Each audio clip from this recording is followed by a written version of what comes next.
नमस्कार। धूमिल पांडुलिपि में आप सबका स्वागत है।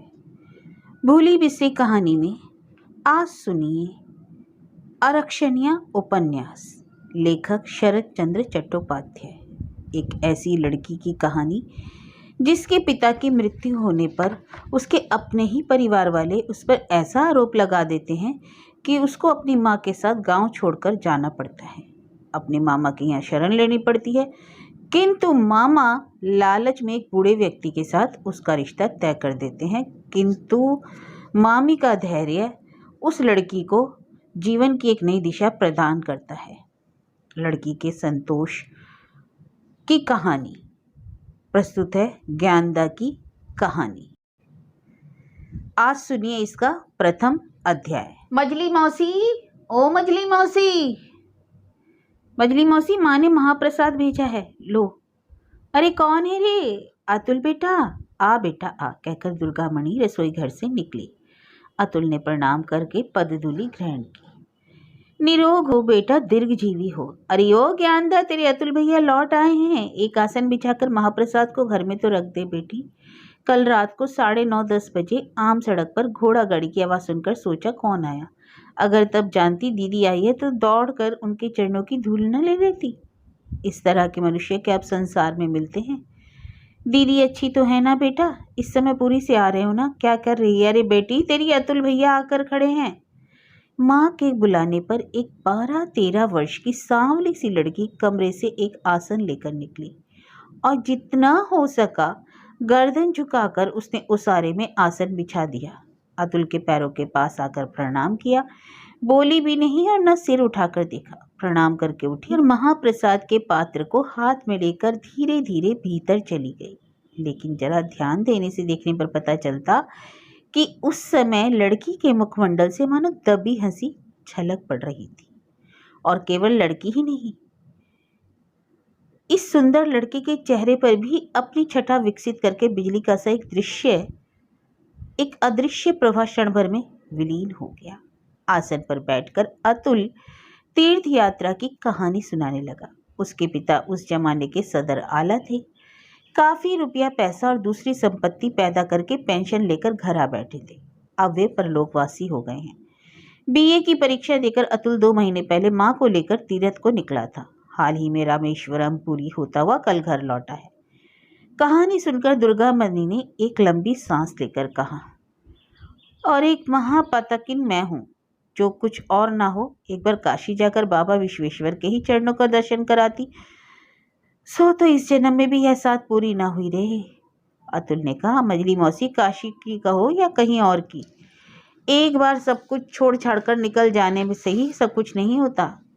मैं यदि इस प्रकार जोर देकर ना ले जाता तो क्या मेरे माँ का ही जाना हो सकता था? दुर्गामणि ने एक लंबी सांस लेकर कहा, बेटा तू तो सब कुछ जानता है, जोर ही करूँ तो भला किस बिड़ते पर बतला। तो 30 रुपए की नौकरी में खा पहनकर लोकाचार, नाता रिश्ता, दवा दारू का कर्ज जुटा कर भला क्या बचा रहता है?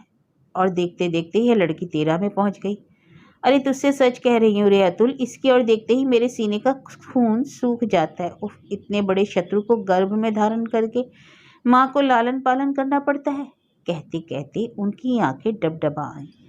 लेकिन अचरज की बात है कि इतनी बड़ी दुश्चिंता और कातरता में बातें सुनने के बाद भी अतुल हंस पड़ा और बोला, मौसी जी, आप तो बातें बढ़ाकर कह रही हैं। अच्छा, लड़की क्या औरों की नहीं होती? सिर्फ आप ही के एक हुई है क्या, जो संसार भर की चिंता तुम्ही पर आ पड़ी हुई है?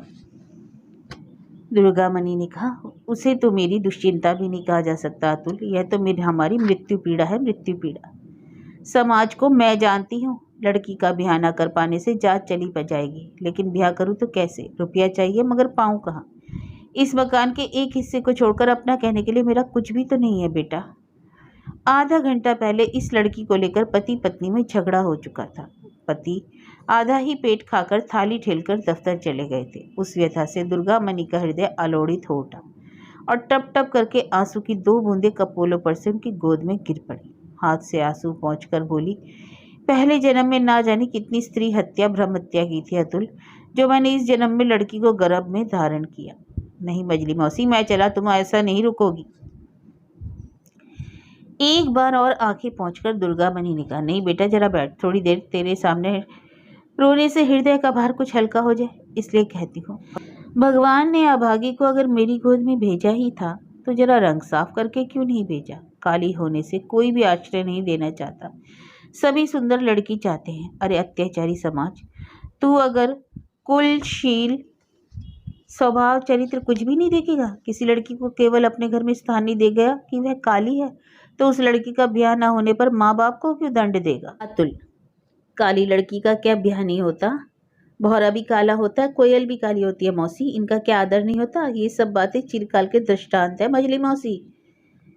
दुर्गामणि, इसलिए ये दृष्टांत ही अमर बने हुए हैं बेटा, और कुछ नहीं। इनसे अब ना तो कोई सांत्वना मिलती है न बल। अतुल, गिरीश भट्टाचार्य की लड़की का भी अपनी आंखों से देखकर मेरे प्राण सूख गए। उनकी हालत भी ठीक मेरी ही जैसी थी, ना तो रुपयों का बल और ना लड़की ही रूपवती, इसलिए वर की उम्र भी मिली 60 के करीब। उसकी माँ का रोना मानो आज भी मेरे कान में गूंज रहा है। अतुल ने अचरज से पूछा, 60 के करीब? क्या कहती हो मौसी? अरे 60 का क्यों ना होगा बेटा, उस मोहल्ले का निताई चटर्जी हरि चक्रवर्ती का नात दमाद है ना, उसके भी एक 8-10 वर्ष की लड़की है। अब जरा हिसाब लगा कर देख लो। बात सुनकर अतुल स्तब्ध होकर ताकता रह गया। दुर्गामणि कहने लगी, वह लड़की अगर मन की ग्लानि के कारण जहर खा ले, फांसी लगा ले या कुल में दाग लगाकर निकल जाए तो माँ होकर हृदय के अंतस्थल से कैसे अभिशाप दूं बताओ तो बेटा। अतुल चुप रहा। दुर्गामणि ने अचानक उसका हाथ जोर से पकड़कर कहा, बेटा बेटा अतुल, आजकल सभी कहते हैं तुम लड़कों में दया धर्म है। देखना तुम्हारे स्कूल कॉलेज का कोई लड़का अगर नितांत दया करके ही इस लड़की को अपने चरणों में जरा सा स्थान दे दे, ऐसा हुआ तो मैं आजीवन तुम्हारे हाथों बिक जाऊंगी। उतावली के साथ अपना हाथ छुड़ाकर अतुल उनके चरणों की धूली लेकर गीले गले से बोल उठा, इतनी व्यग्र क्यों हो रही हो मजली मौसी, मैं वचन देता हूँ। लेकिन वचन दे नहीं सका। एकाएक लज्जा से उसके कान लाल हो गए और गला रूंध गया। दुर्गामणि का ध्यान यद्यपि उधर नहीं गया, लेकिन अगर कोई दूसरा वहां उपस्थित होता तो शायद उसके दिल में संदेह उठता कि अतुल तरंग में आकर ऐसी कोई बात कहने जा रहा था जिसे मुंह से निकालकर भी पूरा किए बिना ही रुक गया। अपने आप को संभालकर अतुल उठ खड़ा हुआ और स्वाभाविक भाव से बोला, अच्छा मौसी, मैं पूरी कोशिश करूंगा। अरे क्यों री ज्ञानदा, कहाँ है रे तू? एक बीड़ा पान तो ला दे, अब घर चलूं। दुर्गामणि ने चिल्ला कर कहा, अरे अपने अतुल भैया को एक बीड़ा पान दे जा रे गेनी, मुंह झली लड़की, ना तो रूप ना गुण, भला यह सब बातें भी सिखानी पड़ेगी। महाप्रसाद लेकर जो घर में घुसी सो बाहर ना निकली, जल्दी पान ले आ। अच्छा जा, मैं ही पान जा कर के ले लेता हूँ। तू किस कमरे में है री ज्ञानदा? इस तरह ऊंची आवाज दे अतुल सोने के कमरे में जा पहुंचा। सामने पान का सामान लेकर लड़की चुपचाप बैठी थी। अतुल ने कमरे में घुसते ही गंभीर होकर कहा, मजली मौसी ने कहा है, मुँह जली गेनी के ना तो रूप है ना गुण, एक 60 साल के बूढ़े के साथ इसका ब्याह करना होगा। ज्ञानदा ने कोई जवाब नहीं दिया। मुंह नीचे किए पान दान से 2 पान लेकर उसने हाथ ऊपर कर दिया। ज्ञानदा के पीछे आकर उसके हाथों से पान लेते हुए अतुल ने कहा, पान अच्छा लगाया होगा तो इस बार माफ कर दिया जाएगा, 60 को घटाकर 20-21 साल तक लिए लाया जा सकेगा। ज्ञानदा ने लज्जा के मारे सिर झुकाकर उसे पानदान से मिला दिया। अतुल धीमी आवाज में बोला, मौसी के आगे और जरा सा होता तो मैंने कह ही डाला था। अच्छा दोपहर हो चली, अब चलता हूँ। ज्ञानदान ने इसका भी कोई उत्तर नहीं दिया। वह जैसे सिकुड़कर सिर नीचा किए बैठी थी वैसे ही बैठी रही, कोई बात नहीं कही। अच्छा कहकर अतुल ने लड़की के भीगे हुए केशों का एक गुच्छा खींचते हुए कहा, लेकिन आ रहा है ना हरि चक्रवर्ती जैसा ही एक बूढ़ा मैं चला। और वह हंसते हंसते कमरे से बाहर हो गया। लेकिन आंगन में पैर रखते ही ऊंचे स्वर में वह फिर बोल उठा, मजली मौसी, ज्ञानों के लिए बम्बई में माँ ने एक जोड़ी चूड़ियां खरीदी थी, बाहर आकर जरा देखो तो।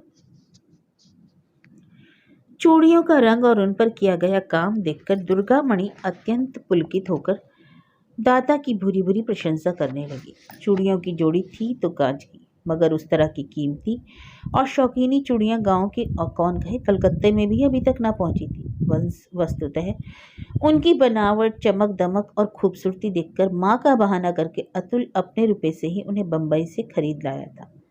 माँ के बार बार पुकारने पर ज्ञानदा बाहर निकल आई। सिर नीचा किए हुए स्नेह के इस प्रथम उपहार को उसने ग्रहण करने के लिए हाथ बढ़ाए तो वे कांप उठे। इसके बाद दाता के चरणों में नमस्कार करके वह धीरे धीरे वहां से चल दी। उसके मुंह से एक शब्द नहीं निकला, लेकिन आज उसके अंतःकरण की बात अंतर्यामी ने जान ली थी। पीछे खड़े हुए केवल यही 2 प्राणी स्नेही मुग्ध नेत्रों से इस किशोरी के अनित्य गठन और गति भंगिमा को देखते रह गए।